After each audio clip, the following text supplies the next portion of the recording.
Hey guys, so I want to share with you a discussion I had not long ago with someone from my church. We were just hanging out, the two of us, and he brought up how he grew up in an environment where it was very competitive in school to get into the best schools and whatnot. He's from like Southeast Asia, and it led us onto this topic around imposter syndrome, which I think you might be familiar with imposter syndrome.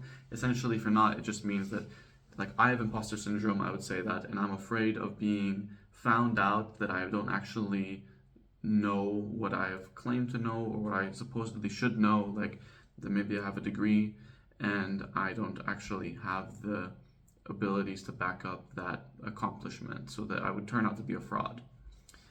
And this comes to a lot of people, and I think the more you achieve, the more that can creep in. But the question is, why is that creeping in?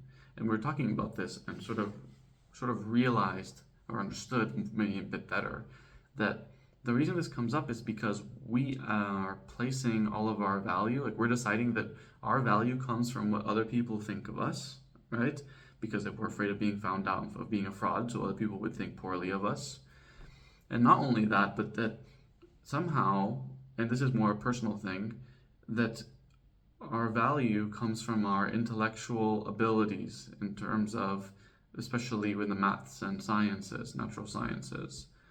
When I tell people that I study physics, right, that I studied physics, what do you think their reaction usually is? It's usually, oh, wow, I could never, right? I could never do so. That's impressive, right? Why is that? Why do I get that reaction, as opposed to, we take like a completely opposite example.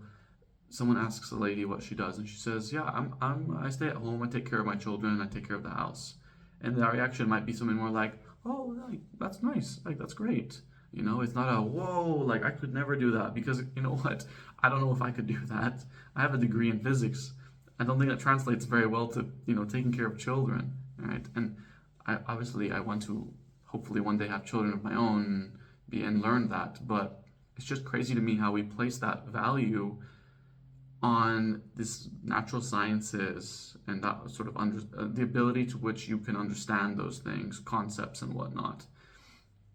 And it gets to the point where now, like, a lot of people in academia and just people who are studying and just learning to remember things and recite things in order to appear knowledgeable and appear like they understand these topics, just in order to get validation from people around them. But the question then is, if we if we don't want to place our value and get validation from people around us and their opinion of us, how do we get that value? Because me just intrinsically saying, like, I have value, like, that's not if me backing that statement up on my own doesn't really mean much, right? There's not really much weight to it. Anyone can say I'm great, right? But if there's nothing to measure against, it doesn't really hold up so well.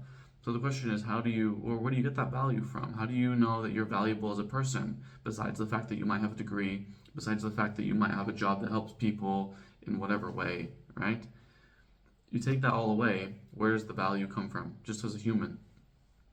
And that's where we then sort of land on this idea that your value is intrinsic to you because you were made in the image of God. Like, there is a God of the universe who made you, right? He had an idea for you and what he would hope for you to accomplish in the world, and then he designed you, and then you were born, right? And that's where you get the value from. In fact, you're so valuable that to God, you're so valuable to him that he actually sacrificed his son, right?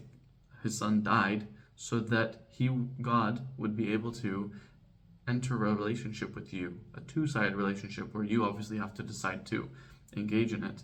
He didn't want to force you. He willingly underwent the ultimate sacrifice in order to reconnect with you. That's where your value is. It's not because I studied physics and, like, oh, so now I'm a valuable person because I have this knowledge. Not at all. That doesn't matter. You could be doing anything, right? You could be doing absolutely anything, and you would still have value because of the fact that you are made in the image of God. And I think that's a beautiful thing, because then you know that no matter how much disapproval you might get from people around you, You know that if you turn to the Lord and you are willingly entering a relationship with Him, you know that He will always be there and He will always appreciate you for who you are. And He doesn't expect you to do anything in particular in order to, get His approval.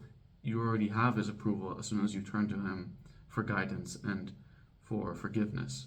And I think that's a beautiful thing. And it's a very difficult concept also to grasp because we're so used to placing our value on these other things. I myself included. That's hence why I have imposter syndrome, why I get it. But yeah, it's something that I really appreciated thinking about the other day, reflecting on, and I wanted to share that with you, in hopes that it could get you thinking as well. I need to spend more time reflecting on this and what it means for me and how I can show up in my life and lead my life more in confidence, knowing that I have value regardless of the job position I have, regardless of the degree that I have, regardless of the amount of money I'm making, regardless if I have a partner or if I have children or whatever accomplishment that might be, right? That isn't really important in the end of the day. What matters the most is that I have a relationship with God. Yeah, and I want to leave that there for today. I hope that this could get you thinking. I'd love to hear any opinions or feedback in the comments. And otherwise, I'll see you guys all in the next video. Take care.